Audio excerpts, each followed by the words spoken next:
बोकराटा से डायमंड भाई, ब्लॉक अध्यक्ष मोहन भाई ठिकरी के, हमारे और बहुत से युवा साथी बैठे हैं। प्रदेश कांग्रेस के महासचिव पोरलाल खरते जी हमारे संचालन कर रहे, इकबाल भाई कापरिया जी हमारे जिला पंचायत के सदस्य, तरुण भाई दरबार, जितेंद्र भाई जैन, ज्ञान सिंह दरबार जी, मनीष भाई पुरोहित, हमारे नगर अध्यक्ष जिला बड़वानी शहर कांग्रेस अध्यक्ष अखिलेश भाई निगम जी, हमारे नगर पालिका के पार्षदगण, नेता प्रतिपक्ष राकेश यादव जी, बाबू भाई एवं सभी इस धरने में शामिल हुए कार्यकर्ता, दुर्गा भाई पूर्व सरपंच और बहुत सारे साथी, सुमेर भाई, राजेश भाई, बहुत साथी हैं। हमारे वरिष्ठ नेतागण भी यहाँ उपस्थित है और साथ में पत्रकार बंधुओं। सबसे पहले तो मैं हमारे बड़वानी की जनता का धन्यवाद दूंगा कि उन्होंने मुझे इस बड़वानी का नेतृत्व विधानसभा करने के लिए जवाबदारी सौंपी। मैं उनका हृदय से आभारी हूं। साथ में हमारे कांग्रेस कमेटी के हमारे वरिष्ठ एवं युवा साथी और सभी हमारे कांग्रेस कार्यकर्ताओं को बहुत बहुत धन्यवाद। और ये जो बड़वानी विधानसभा हमने विषम परिस्थिति में जीती, उसका पूरा श्रेय हमारे कांग्रेस पार्टी के जांबाज कार्यकर्ताओं को जाता है, जिन्होंने हमारे इस बड़वानी में, शहर में, गलियों में, गांव-गांव में घूमकर कांग्रेस पार्टी की रीति नीति सिद्धांतों को लोगों से अवगत कराया और परिवर्तन लेके आए। उस बात के लिए मैं बहुत बहुत आप सब लोगों को धन्यवाद।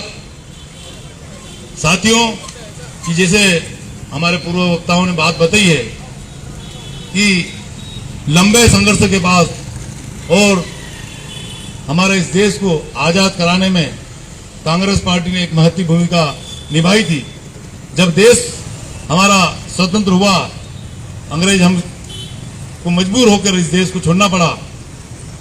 जब देश की बागडोर और देश को आगे कैसे चलाना, उसके संबंध में विचार विमर्श हुआ और अंत में विचार विमर्श होकर लंबे बहुत चर्चा, विश्व के कई देशों के संविधान को देखते हुए हमारे बाबा साहब भीमराव अम्बेडकर ने एक संविधान रचा और वो उस प्रारूप समिति के अध्यक्ष थे। और उस संविधान को आदरणीय जवाहरलाल नेहरू जी ने अंगीकार करके एक संविधान बनाया, जिसके अंदर देश के हर वर्ग को, माताओं को, बहनों को, हर युवाओं को, बुजुर्गों को, किसानों को, हरिजन को, दलित को, आदिवासियों को, सबको हक अधिकार दिए। और उस संविधान के हिसाब से हमारा देश आगे तरक्की करते आ रहा है। जिस देश के अंदर सुई नहीं बनती थी, इस देश के अंदर कोई कल कारखाने नहीं थे, इस देश के अंदर कोई अनाज खाद्यान्न की भारी कमी होती थी, ऐसी विषम परिस्थिति में जब देश की बागडोर संभालने का मौका हमारे आदरणीय जवाहरलाल नेहरू जी को मिला, तो वो जो ताज था, वो कांटों भरा ताज था। जवाहरलाल नेहरू जी इस देश के प्रथम प्रधानमंत्री बने और उन्होंने इस देश की इतनी मजबूत आधारशिला रखी, जिसके कारण उन्होंने इस देश को आगे बढ़ाने के अंदर, हमारे देश के अंदर हरित क्रांति लेकर आए, कल कारखाने खोले, विज्ञानियों के लिए विशेष व्यवस्थाएं की, इसरो की स्थापना की और नवरत्न कंपनियां स्थापित की और इस देश को मजबूत आधार स्तंभ दिया। और इसके अंदर बाबा साहब ने भी इस देश के अंदर एक दूसरे के हक के अंदर कोई दखल न करे, इसके लिए संविधान के अंदर 3 व्यवस्थाएं करी, जिसमें एक विधायिका थी, जो संसदीय कार्य प्रणाली, जो विधायक सांसद चुन के जाते हैं। साथ के अंदर एक कार्यपालिका, जो जनता के लिए काम करने का काम करते हैं, और एक स्वतंत्र न्यायपालिका। लेकिन आज इसके अलावा बहुत सारे संवैधानिक संस्थाएं, जैसे चुनाव आयोग और ऐसी बहुत सारी संस्थाएं हैं, सीबीआई, सीआईडी, ये सब प्रकार की संस्थाएं आज हम देख रहे हैं कि जब से भारतीय जनता पार्टी के अंदर दिल्ली में मोदी जी की सरकार बैठी 2014 से, उसके बाद से धीरे धीरे संवैधानिक संस्थाओं को खत्म करने का प्रयास किया। आज सभी संवैधानिक संस्थाओं के ऊपर एक मोदी और अमित शाह नामक व्यक्ति जो हमारे देश के प्रधानमंत्री और गृह मंत्री है, उनका कब्जा होते जा रहा है। और जो लोकतंत्र है, जो संसद है, उस संसद के अंदर हमारे देश के कर्णधार जो जनता द्वारा निर्वाचित होकर हम उनको भेजते हैं, वे वहां पर हमारे देश के लिए योजनाएं, कानून बनाते हैं और एक लंबे सौदारीपूर्ण चर्चा के बाद जनता की हितैषी योजनाएं जनता के लिए लागू होती है। लेकिन जब से मोदी जी आए हैं तो आप जानते हैं कि मोदी जी कोई संगठन के नहीं है, जनता के नेता नहीं है। वे लोग जरूर चुनाव जीत रहे हैं, लेकिन इनके पीछे कारपोरेट घराना है, पूंजीपति उद्योगपति है, जो उनको अपनी उंगलियों पे नसा रहे हैं। आज देश सामने से दिखता है कि लोकतंत्र है, लेकिन पीछे से उनका संचालन चंद देश के उद्योगपति और पूंजीपति कर रहे हैं। देश के अंदर एक ऐसा माहौल बना दिया जाता है और देश के संसदों के अंदर जिन मुद्दों पे जो जनता से जुड़े हैं, उन मुद्दों पे चर्चा करने के बजाय संसद और विधान और विधायिका को चलने नहीं दिया जाता है और पर्दे के पीछे उद्योगपति और चंद उद्योगपतियों के फायदे के कानून बनते आ रहे हैं। जैसे बहुत सारे कानून हैं, हम उन कानूनों की चर्चा करेंगे तो लंबे समय जाएंगे, लेकिन हम अभी मुद्दे पे आए तो पिछले दिनों आपने देखा होगा कि 13 दिसंबर को 2 नौजवान व्यक्ति भारतीय संसद के अंदर दर्शक दीर्घा में गए और दर्शक दीर्घा से वे संसद के अंदर जहां सांसद लोग बैठे थे वहां कूद गए। साथियों, संसद में बड़ी कड़ी सुरक्षा होती है। कई कड़ी सुरक्षा के घेरों से एक जगह, 2 जगह, ऐसे 10 से 15 जगह जांच होने के बाद आपको संसद की दर्शक दीर्घा में प्रवेश मिलता है और उसके बाद वहां दर्शक दीर्घा में प्रवेश मिलने के बाद आप वहां कार्रवाई को देख सकते हैं। लेकिन जो ये 2 युवा लोग गए, उनको पास किसने दिया था? उनको पास भारतीय जनता पार्टी के सांसद ने जारी करे थे और वो कैसे इतनी कड़ी सुरक्षा घेरों को तोड़ते हुए संसद के अंदर पहुंच गए और संसद के अंदर कूद गए और वहां पर उन्होंने, आपने देखा होगा कि धुएं वाले 2 बम जलाए थे। यदि वो तो धुएं वाले थे जिसके अंदर रंगीन धुएं निकले, लेकिन जिस प्रकार से वो 2 रंगीन धुएं वाले बम लेके गए थे, यदि वो जहरीले होते तो हमारे देश के संसद के अंदर बैठे सभी सांसदों का क्या होता? ये सोच के हमारी रूह कांप जाती है। साथियों, जब ये घटना हुई तो हमारे विपक्ष के जो सांसद थे उन्होंने एक बात कही कि भाई कैसे ये लोग संसद के घेरे तोड़कर संसद के अंदर घुस गए और सुरक्षा में कहां चूक हुई और इनका क्या उद्देश्य था संसद के अंदर आने का और ये क्या चाहते थे और इसके पीछे किसकी गलतियां हैं, कौन दोषी है? और इस बात पर चर्चा करने की बात जब संसद में चली तो पहले भी जैसे कई बिल आते थे और जब चर्चा होती थी तो सांसदों को बाहर कहीं न कहीं कारण बताते हुए उनको निलंबित कर दिया जाता, बाहर भेज दिया जाता था।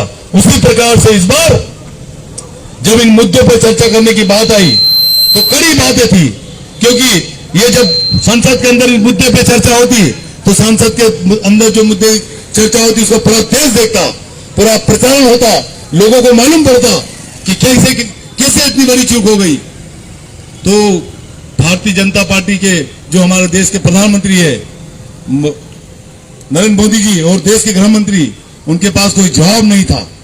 तो वो अपने जवाब से बचने के लिए, अपनी जिम्मेदारी से बचने के लिए विपक्ष के सांसदों को एक मिमिक्री का बहाना लेते हुए बड़ी संख्या में 142 सांसदों का निलंबन कर दिया और जो मूल मुद्दा है उस पर चर्चा ही नहीं करना चाहते हैं। तो ये साथियों कैसे असंभव है?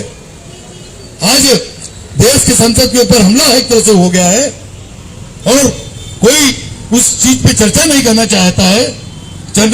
वहां चर्चा करने के लिए विपक्ष जब आवाज उठाता है तो उनकी आवाज को दबाने के लिए उनको संसद से बाहर फेंक दिया जा रहा है। तो कैसे हम उम्मीद करेंगे कि कैसे हमारी वहां चर्चा हो पाएगी? और इसी बात को लेकर हम लोग ये विरोध कर रहे हैं, ये धरना प्रदर्शन कर रहे हैं। ये चीज को भारतीय जो मीडिया है उनने बड़े जोर शोर से उठाना था, लेकिन साथियों, एक शाहरुख खान के लड़के के पास 1 ग्राम हेरोइन का केस जब बनता है तो मीडिया 5 से 10 दिन तक रेगुलर उसी चीज को दिखाती है। लेकिन मुद्रा बोर्ड जो अडानी को ठेके पे दिया हुआ है, उसके अंदर कुंटलों से हेरोइन पकड़ाई जाती है तो उसको मीडिया नहीं दिखाता। उसी प्रकार संसद के अंदर दो नौजवान संसद के अंदर कैसे घुस गए, क्या हुआ, उस घटना को मीडिया ने नहीं दिखा रही। लेकिन सांसदों को बाहर करने के लिए जो बहाना लिया, उस बहाने को बड़ा चढ़ा के बता रहे हैं कि देश के राज्यसभा के सभापति की मिमिक्री उड़ाई, हंसी उड़ाई, उसका एक बहाना लेकर 142 सांसदों को हटा दिया। साथियों, देश में पहले भी कई प्रकार की मिमिक्री क्या राजनेताओं के बारे में हुई, कई कार्टून बने, लेकिन कभी किसी ने विरोध नहीं किया। जवाहरलाल नेहरू, इंदिरा गांधी को कितने कार्टून बने इनके ऊपर। और तो और आपको सबसे बड़ा उदाहरण है हमारे बिहार के पूर्व मुख्यमंत्री लालू प्रसाद यादव, उसकी तो मिमिक्री हर मंच से, यहां तक कि फिल्मी जगत के अंदर और हर जगह होती, लेकिन कभी तो लालू प्रसाद यादव जी ने इस बात का दुख नहीं प्रकट किया, कभी इस बात के लिए विरोध नहीं जताया कि उनकी मिमिक्री की जाती है। लेकिन एकमात्र राज्यसभा के सभापति की मिमिक्री का बहाना लेकर मूल मुद्दे से चर्चा से डर के कारण हमारे 142 विपक्ष के सांसदों को बाहर फेंक दिया। साथियों, अब समय आ गया है कि हमको देखना है कि जो लोकतंत्र रूपी संस्था है उसको धीरे धीरे खत्म कर रहे हैं और हमारे लोकतंत्र को बचाना है। हमारे लोकतंत्र को बचाने के लिए सबसे पहले हमें संविधान को बचाना पड़ेगा। आज हमारे संविधान में जो अनुच्छेद दे रखे हैं, जो कानून दे रखे हैं, धीरे धीरे भारतीय जनता पार्टी के लोग उन कानूनों को कमजोर करते जा रहे हैं, उनमें से अमूलचूल परिवर्तन करते जा रहे हैं और धीरे धीरे इस देश के हक लोगों को जो संविधान में हक दे रखे हैं उनको छीनने का प्रयास कर रहे हैं। यदि हम देश के लोकतंत्र को बचाना चाहते हैं, जिसकी सराहना पूरे विश्व में होती है, हम इस भारत के सबसे बड़े लोकतंत्र को नहीं बचा पाए तो हमारे लिए बड़ी दुख की बात होगी। और इस लोकतंत्र को बचाने के अंदर कांग्रेस पार्टी के कार्यकर्ताओं की अहम भूमिका होगी। कांग्रेस पार्टी के कार्यकर्ता जनता को साथ में लेकर जब हमारी आवाज संसद में नहीं सुन रहे हैं तो हमको आवाज गांव गांव घर घर लोगों के चौराहे पे, रोड पे सब कुछ बुलंद करना पड़ेगा और भारतीय जनता पार्टी को एक्सपोज करना पड़ेगा, तभी हम सफल हो पाएंगे। और मुझे पूरा विश्वास है कि जब हम लोगों ने, हमारे कांग्रेस पार्टी के नेताओं ने इस देश से बहुत ही शक्तिशाली अंग्रेजों को उखाड़ कर फेंका, तो ये जो चंद उद्योगपतियों के गुलाम है इनको भी हम उखाड़ कर फेंक देंगे। साथियों, ज्यादा समय की जरूरत नहीं है। आने वाला है 2024 का लोकसभा चुनाव है। हम ये जनता के मुद्दों को जनता के बीच में जाकर जनता को बताएंगे तो जनता समझेगी और जनता सब समझ रही है, जनता सब देख रही है। अब जनता मौका इंतजार में है कि कब चुनाव आए और हम सरकार को बदलें। तो जरूरत है हमको कार्यकर्ताओं को मजबूत